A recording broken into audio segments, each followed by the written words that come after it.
Números capítulo 13.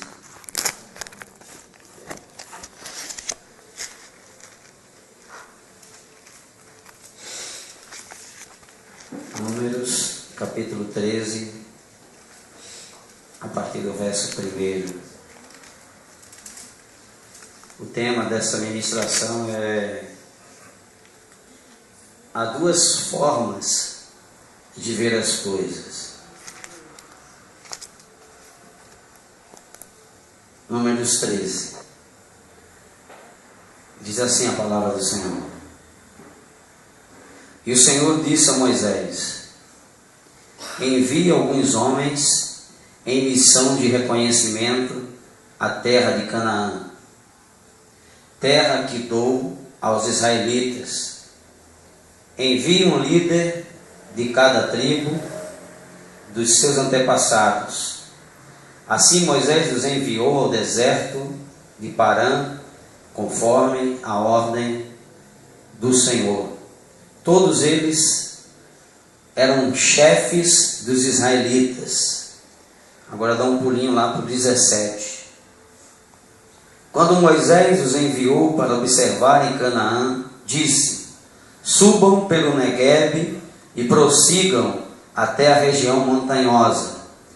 Vejam como é a terra e se o povo que vive lá é forte ou fraco, se são muitos ou poucos, se a terra em que habitam é boa ou ruim, se as cidades em que vivem são cidades sem muros ou fortificadas, se o solo é fértil ou pobre, se existe ali floresta ou não. Sejam corajosos, tragam alguns frutos da terra. Era a época do início da colheita das uvas. Eles subiram e observaram a terra, desde o deserto de Zim até Rehob, na direção de Lebo-Amate. Subiram do Neguebe e chegaram a Hebron, onde viviam Aimã, Sesai e Talmai, descendentes de Enaque. Hebron havia sido construída 7 anos antes de Zoan, no Egito. Quando chegaram ao vale de Escol, cortaram um ramo do qual pendia um único cacho de uva. 2 deles carregaram o cacho pendurado numa vara. Colheram também romães e figos. Aquele lugar foi chamado Vale de Escol, por causa do cacho de uva que os israelitas cortaram ali. Ao fim de 40 dias, eles voltaram da missão de reconhecimento daquela terra. Eles então retornaram a Moisés e Arão e a toda a comunidade em Cádiz, no deserto de Parã, onde prestaram relatório a eles e a toda a comunidade de Israel. E lhes mostraram os frutos da terra. E deram o seguinte relatório a Moisés: entramos na terra a qual nos enviou, onde há leite e mel com fartura. Aqui estão alguns dos frutos dela. Mas o povo que lá vive é poderoso, e as cidades são fortificadas e muito grandes. Também vimos descendentes de Enaque. Os amalequitas vivem no Neguebe. Os hititas, os jebuseus e os amorreus vivem na região montanhosa. Os cananeus vivem perto do mar e junto ao Jordão. Então Calebe fez o povo calar-se perante Moisés e disse: subamos e tomemos posse da terra. É certo que venceremos. Mas os homens que tinham ido com eles disseram: não podemos atacar aquele povo, é mais forte do que nós. E espalharam entre os israelitas um relatório negativo acerca daquela terra. Disseram: a terra para a qual fomos em missão de reconhecimento devora os que nela vivem. Todos os que vimos são de grande estatura. Vimos também os gigantes, os descendentes de Enaque, diante de quem parecíamos gafanhotos, a nós e a eles. Amém? Feche seus olhos, vamos orar. Pai, muito obrigado, Senhor, por esta noite. Muito obrigado pela Tua palavra. Muito obrigado pela Tua presença, pela Tua manifestação. Somos gratos, Senhor, pelo Teu toque nesta noite. Porque o Senhor nos ama. O Senhor escolheu nos amar. Nós não merecemos o amor do Senhor, mas Ele nos ama. Nós somos gratos por esse amor. Que nessa noite, Pai, possamos ter um pouquinho do reconhecimento do que significa esse amor. Quando João, capítulo 3, verso 16, diz que esse amor é muito grande, ele é tão grande ao ponto do Pai ter dado o seu único Filho, Jesus Cristo, por amor a todos nós, para que nenhum se perca, mas para que todos sejam salvos. Senhor, se pudermos compreender a profundidade, a largura, a altura, o cumprimento, Senhor, desse amor. Senhor, nós não procuraríamos nada, nenhuma outra coisa para nos satisfazer, porque o Teu amor, Senhor, seria suficiente. Mas nessa noite, Pai, fala conosco acerca da Tua palavra. Nos dá uma direção, Senhor. Fala ao nosso coração. Traz ânimo, Senhor, ao nosso ser. Nós precisamos de Ti, Senhor. Em nome do Senhor Jesus. Amém? Essa mensagem, eu estava no quarto ali, Senhor, o que é que eu vou ministrar hoje? E ela me veio ao meu coração.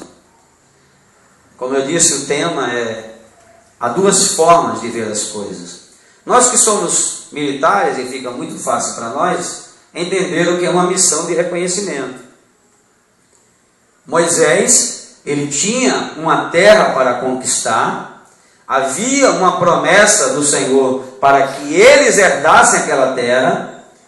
O que acontece? Moisés escolhe 12 príncipes, um de cada tribo de Israel, e envia esses 12 homens com uma missão de reconhecimento. Eles vão espiar a terra, eles vão observar se a terra é boa, se as cidades são fortificadas, se existe alimento. Eles vão observar a terra e trazer um relatório. Só que quando esses homens chegam, eles são divididos em dois grupos.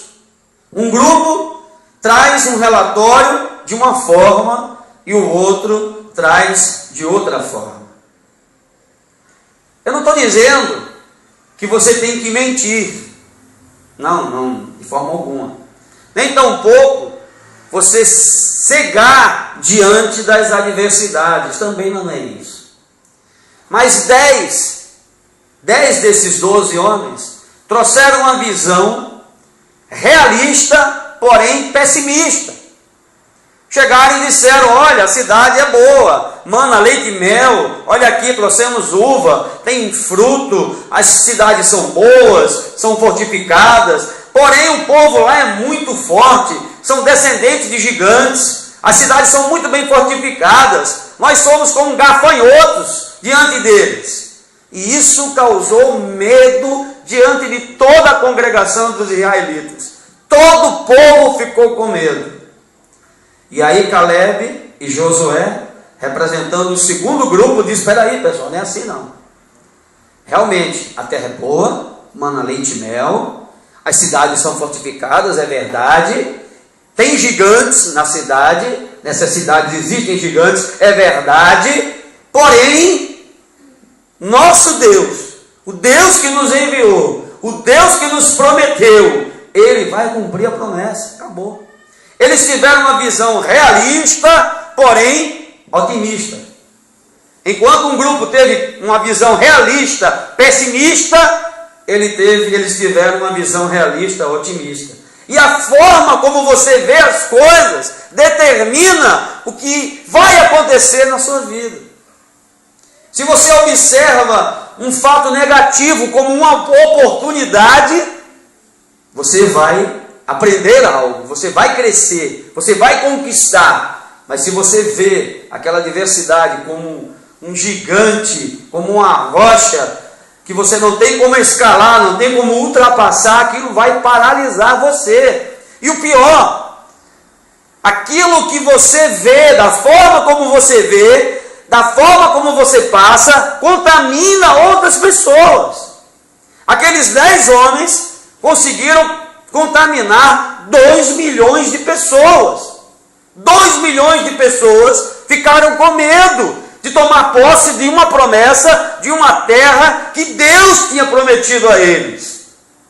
2 milhões de pessoas.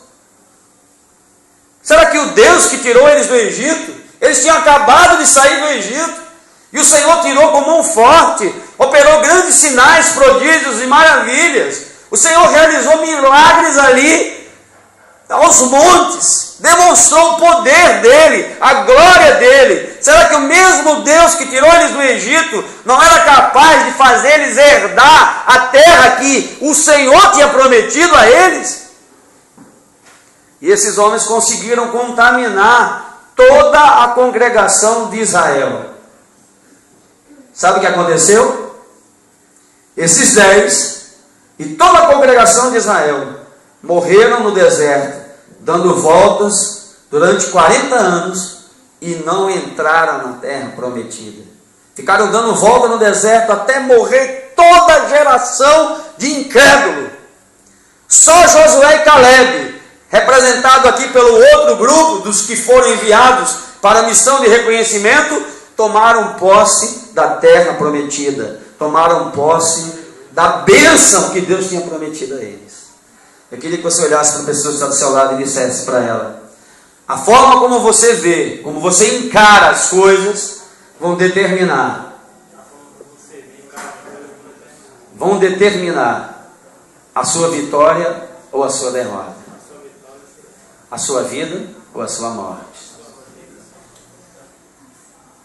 É como você vê, meu irmão. Diga para o seu irmão, é como você vê. Se você vê aquilo como algo do outro mundo, é do outro mundo. Mas se você vê aquilo como uma oportunidade, vai ser uma oportunidade. Meu irmão, não existe vitória sem guerra. Não há paz se não houver batalha. Não tem.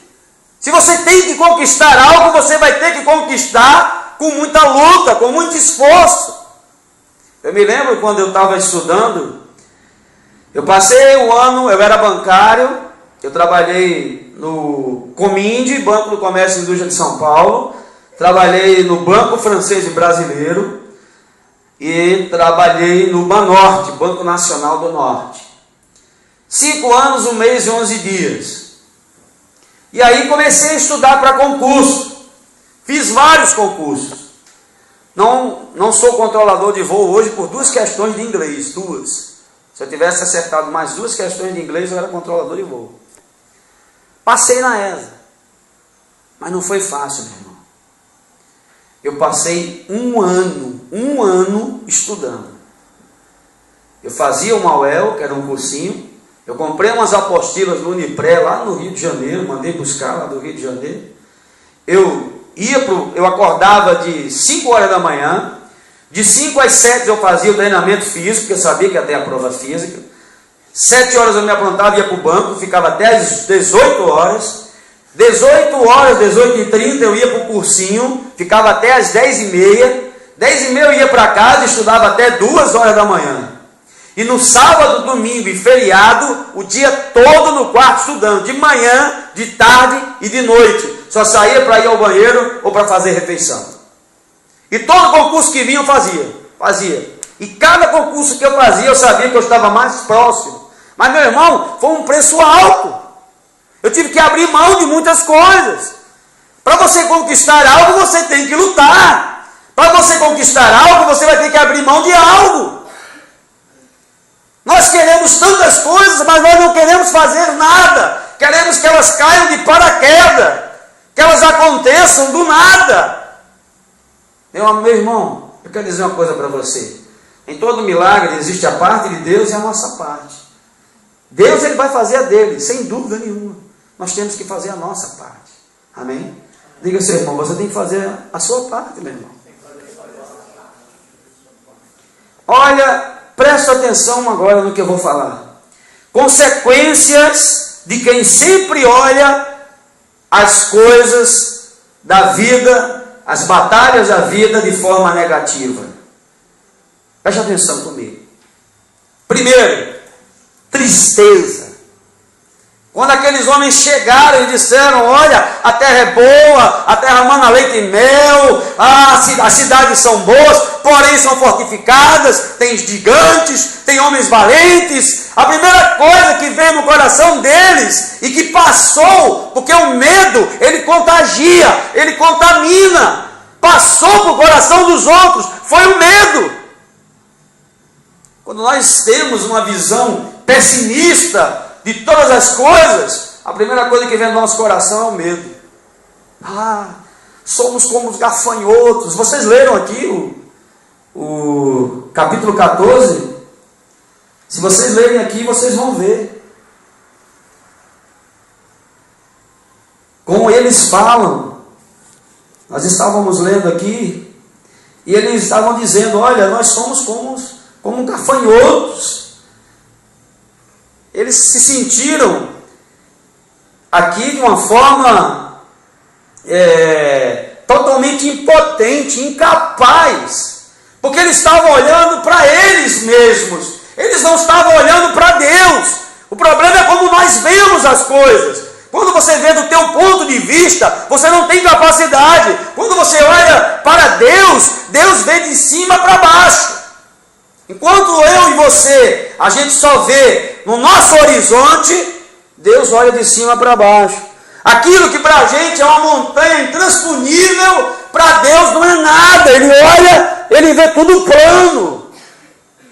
O problema é que nós olhamos com as nossas possibilidades, nós olhamos para a nossa capacidade, para a nossa habilidade, para o nosso poder. Então não tem o poder. Mas quando a gente olha para Deus, a gente vê que com Ele todas as coisas são possíveis. Diga, seu irmão, com Deus todas as coisas são possíveis. Segunda consequência de quem olha as coisas negativamente: frustração. São pessoas que nunca irão realizar os seus sonhos. São pessoas que nunca vão viver as promessas de Deus. Porque quando elas são negativas, elas agem de forma negativa, vem o medo e consequentemente a frustração, porque elas nunca vão vencer, nunca vão conquistar, nunca vão realizar, nunca vão viver as promessas de Deus para a vida dela. Frustração. Não consegue nada. Terceiro, se tem tristeza, tem frustração, tem desânimo. São pessoas que não têm ânimo para nada. Pessoas que veem as coisas da vida de forma negativa, são pessoas que não têm ânimo para nada. Não tem ânimo para viver, não tem ânimo para acordar, não tem ânimo para dormir, não tem ânimo para comer, não tem ânimo para estudar, não tem ânimo para vir para a igreja, não tem ânimo para ir para o trabalho, não tem ânimo para nada. Porque só vê as coisas de forma negativa. Quando ela acorda, está chovendo. Meu Deus, está chovendo. Se ela acordar, estiver fazendo sol. Que sol! Nunca está conformada. Ela nunca está satisfeita. São pessoas que, consequências, são pessoas tristes, frustradas, desanimadas. Consequentemente, são pessoas murmuradoras. Pessoas que vivem murmurando, reclamando, se amaldiçoando. Meu Deus, que vida, que dor, que azar. Não sei se vocês viram esse desenho, Lip Hard, é da minha época. Só eu socorrinho acho que vi esse desenho. Que dia, que dor, a vida. Não, amanhã é segunda-feira. Chegou a ver esse desenho? Amanhã é segunda. Colégio, de novo, trabalho, quartel, meu Deus, não, eu não aguento, olha, não dá. São pessoas que reclamam o tempo todo. Pessoas que vivem murmurando, meu Deus. Elas nunca estão satisfeitas. Por quê? São pessoas tristes, frustradas, desanimadas e que murmuram. E eu vou dizer uma coisa para vocês. Sabe por que o povo morreu no deserto? Porque murmurou. E murmurar é algo que ofende diretamente a Deus. Porque quando você murmura acerca de alguma coisa, você está dizendo que o seu Deus não é capaz de realizar aquele milagre na sua vida. Você está reclamando ou murmurando contra Deus. Eu me lembro que a gente foi comer na casa de um irmão que fez para a gente uma sopa, um irmão bem humilde. Uma sopa com todo o carinho e todo o amor, a esposa dele fez, ele também. E eu sabia, ele desempregado há muitos anos, muito tempo desempregado. Ele deu o que tinha de melhor. Quando ele colocou no prato, estava eu e mais uns 2 irmãos, tinham 2 moscas na sopa. Literalmente tinham 2 moscas. O irmão olhou assim, eu olhei para ele, fiz o sinal, coma. Botou na mesa, meu irmão, coma. Afastou ali, tomou a sopa, tranquilo. Aquele irmão deu o melhor que ele tinha. Seria uma desfeita nossa. Seria uma falta de, sei lá, de consideração com aquela pessoa. Não vou tomar essa sopa. Esse irmão estava desempregado. Ele não tinha o que comer. Mas ele nos convidou para jantar com ele. Ele fez o melhor que ele pôde. Mas tem pessoas que não precisam de mosca na sopa. Tem pessoas que reclamam, só tem pão, aqui em casa só tem pão. E aí vem gente aí ó, na rua que precisam, que querem um pão e não tem um pão para comer. Ai meu Deus, só tem ovo. Só tem esse queijo, não tem outro tipo de queijo. Ai meu Deus, eu não aguento mais tanto leite. E tem gente aí morrendo de fome, desejando leite, até coalhado, azedo, estragado. Tem gente comendo do lixo. E a gente reclamando que a gente só tem bolacha. Eu só tenho bolacha. Ai meu Deus, eu não aguento mais comer bolacha. Não aguento mais bolacha. Consequência de quem olha a vida negativamente. Pessoas tristes, frustradas, desanimadas, murmuradoras, pessoas que nunca irão conquistar nada. Não vão conquistar. Assim como o povo ficou dando volta no deserto durante 40 anos, morreu toda aquela geração de incrédulos. Vai ser assim também com essas pessoas. Elas vão ficar dando volta, não vai a lugar nenhum, não tem direção, não tem norte, não tem destino, não tem sonho, não tem projeto, nunca vão conquistar nada. Porque elas sempre veem as coisas de forma negativa. Outra consequência, são pessoas que contaminam as outras pessoas. Da mesma forma que se eu estiver aqui com uma virose e der um espirro, vocês podem ser contaminados por essa virose. A negatividade é pior ainda. Você se junta com um camarada negativo, você sai sentindo mal. Você começa a falar com um camarada desse, com uma pessoa dessa, que vive angustiada, triste, desanimada, frustrada, uma pessoa que só vive murmurando, reclamando de tudo, você sai de perto dela passando mal. Ou não é assim? Você sai passando mal. Tem pessoa não, que você tem prazer de estar junto, porque você sai animado, alegrado, renovado, mas tem pessoas que quando você, rapaz, vem fulano, meu Deus do céu, aí começa a reclamar. Ah, não sei o que, meu Deus, e não sei o que, o exército, meu salário, irmão, dá graças a Deus. Eu aprendi com um amigo meu, ele, toda vez que pegava o contra-cheque dele, sem abrir, ele fazia assim: Senhor, obrigado. Obrigado porque o Senhor está me dando tudo o que eu necessito, muito mais do que eu mereço. E ele agradecia sem saber nem quanto é que tinha ali no contra-cheque. Ser grato. Jesus disse: contentai-vos com o vosso soldo.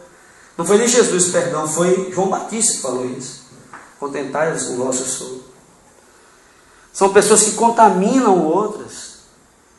Uma pessoa que é negativa, ela sai contaminando, ela sai influenciando todo mundo. Daqui a pouco está toda a turma pensando de uma forma negativa, todo mundo com medo, todo mundo frustrado, todo mundo, porque contamina, é uma coisa terrível. Outra consequência, nunca haverá o cumprimento da promessa de Deus. Aqueles que foram lá na missão de reconhecimento e tiveram uma visão realista, porém pessimista, não viram o cumprimento da promessa de Deus. Morreram no deserto.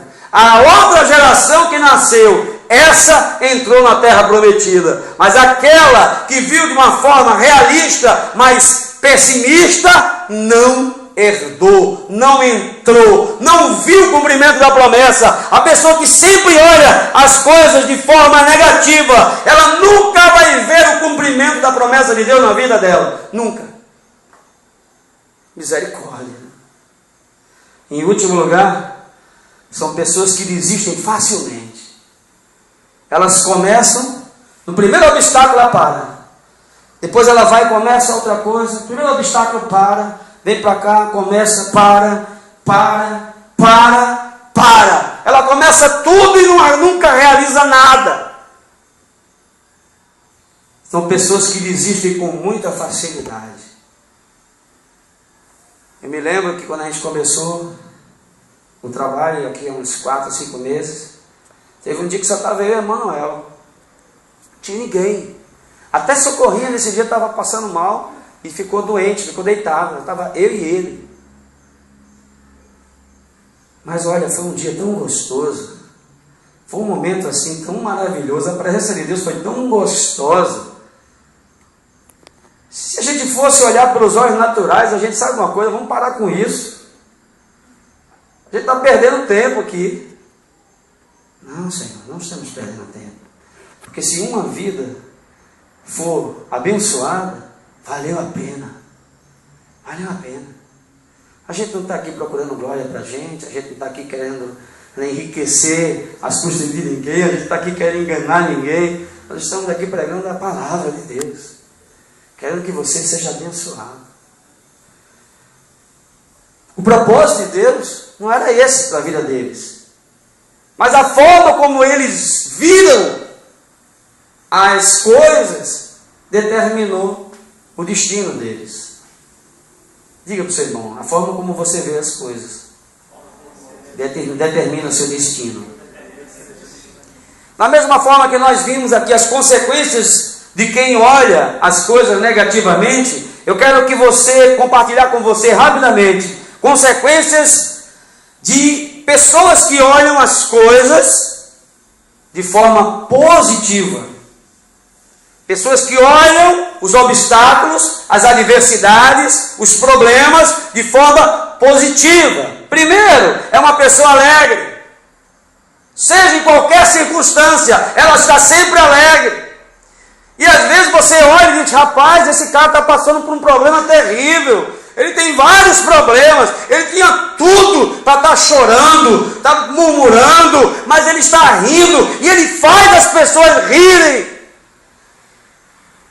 Porque as pessoas que veem as coisas de forma positiva, elas têm uma alegria, e essa alegria não vem delas, vem de Deus. E a alegria que vem de Deus, o Senhor disse, a paz que eu dou não é como o mundo dá. A paz que o Senhor nos dá não é como a do mundo. A do mundo significa a ausência de conflito. A de Deus não. É no meio do conflito você está em paz. Você poder sorrir. Está o teto caindo. Está a casa pegando fogo. Sei lá o que está acontecendo. Mas você está ali. Ó. Deus está comigo. Olha, a onda está com 20 metros. Mas o Senhor está comigo no barco. Glória a Deus. Segunda consequência de pessoas que olham as coisas positivamente. São pessoas que sempre estão com bom ânimo. Sempre tem bom ânimo. São pessoas que você tem prazer de estar junto. Sabe aquela pessoa que você tem prazer de chegar junto dela? Porque quando você está desanimado, chega junto dela, ela lhe anima. Essas pessoas que olham as coisas de forma positiva. São pessoas gratas. Pessoas gratas. Grata no mínimo detalhe. Senhor, obrigado por ter acordado. Obrigado por ter dormido, por ter uma casa, por ter uma cama. Obrigado, Senhor, por ter feito minhas refeições hoje. Obrigado por estar respirando, por ter minha família comigo, por ter meus amigos. Obrigado, Senhor, por ter uma roupa para vestir. Ah, mas é a mesma roupa que eu vesti domingo passado, retrasado. Obrigado porque eu tenho roupa. Obrigado porque eu tenho membros, corpo, para colocar uma roupa. Tem gente que não tem perna nem braço.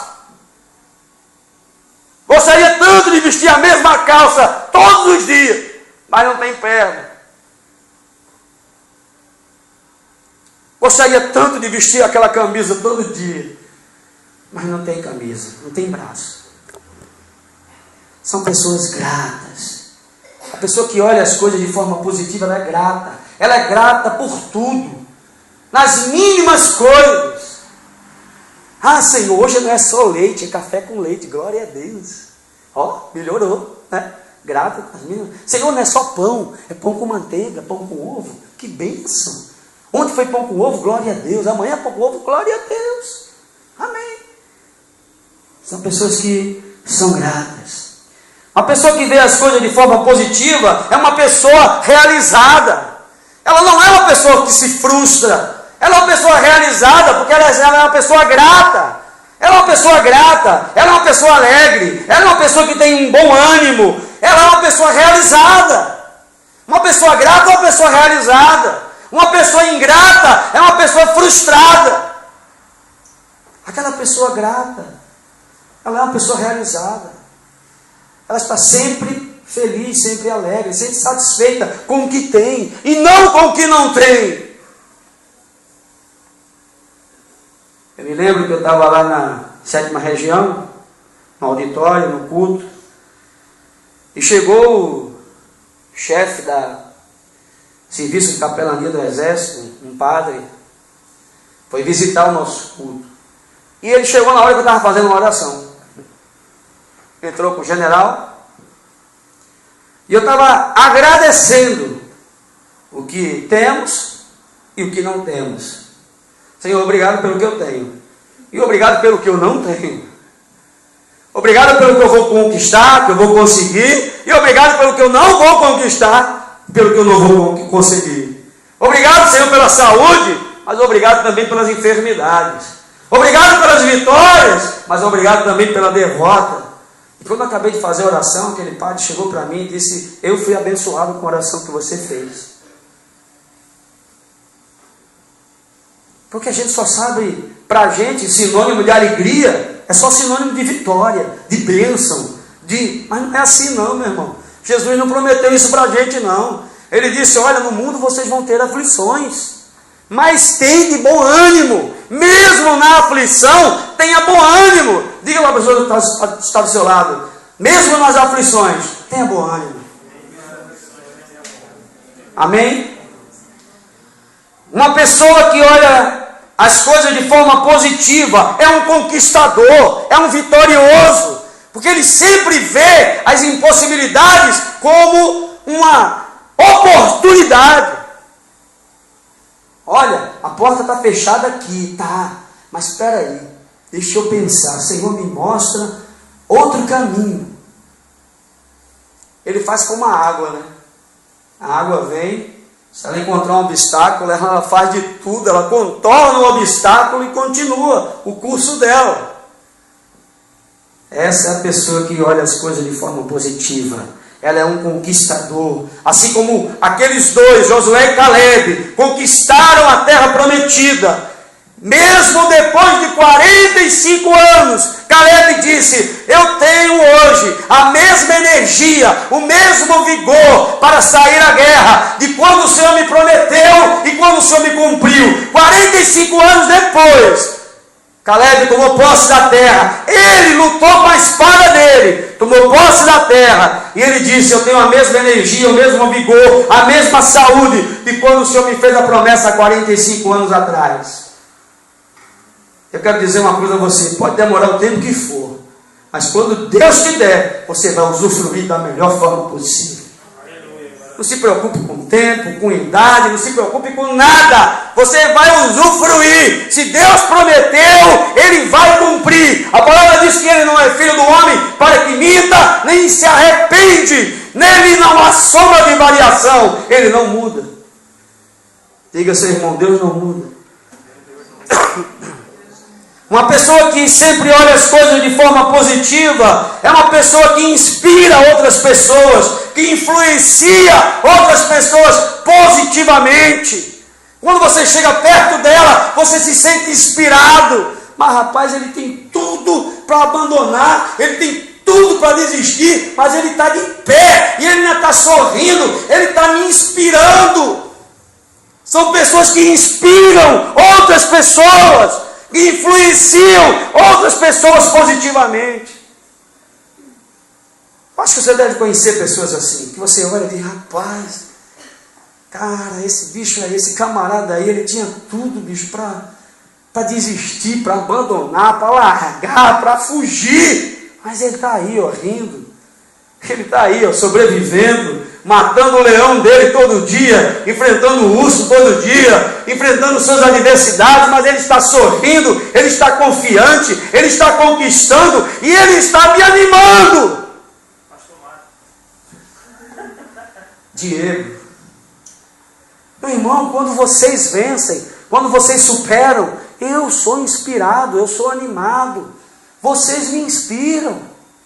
Creio nisso. Uma pessoa que sempre olha as coisas de forma positiva é uma pessoa que persevera. Ela não desiste com dificuldade. Não é no primeiro, no segundo, no terceiro, no quarto, no 20º obstáculo que ela vai parar. Ela não para. Ela não desiste enquanto ela não conseguir o objetivo dela. Enquanto ela não alcançar a promessa. Enquanto ela não viver os sonhos de Deus na vida dela. Ela não desiste. Não há empecilho. Não há batalha, não há barreira, não há gigante. Nada impede ela de conquistar. Amém? Amém? Em último lugar, uma pessoa que sempre vê as coisas de forma positiva, ela verá o cumprimento das promessas de Deus na vida dela. Olhe para a pessoa que está ao seu lado e diga, se você olhar as coisas de forma positiva, você verá o cumprimento das promessas de Deus. Da mesma forma que Josué e Caleb viram o cumprimento da promessa de Deus, da mesma forma que eles tomaram posse da terra prometida, da mesma forma que eles sobreviveram aqueles 40 anos no deserto, enquanto toda uma geração morreu, faleceu, foi enterrada no deserto, eles estavam lá para viver, para tomar posse do que Deus tinha prometido a eles. Só por um fato, eles viram a coisa de forma realista, mas otimista. E os que foram realistas e pessimistas morreram. Portanto, a forma como a gente vê as coisas, como a gente encara as coisas, vai determinar se seremos vitoriosos ou se seremos derrotados.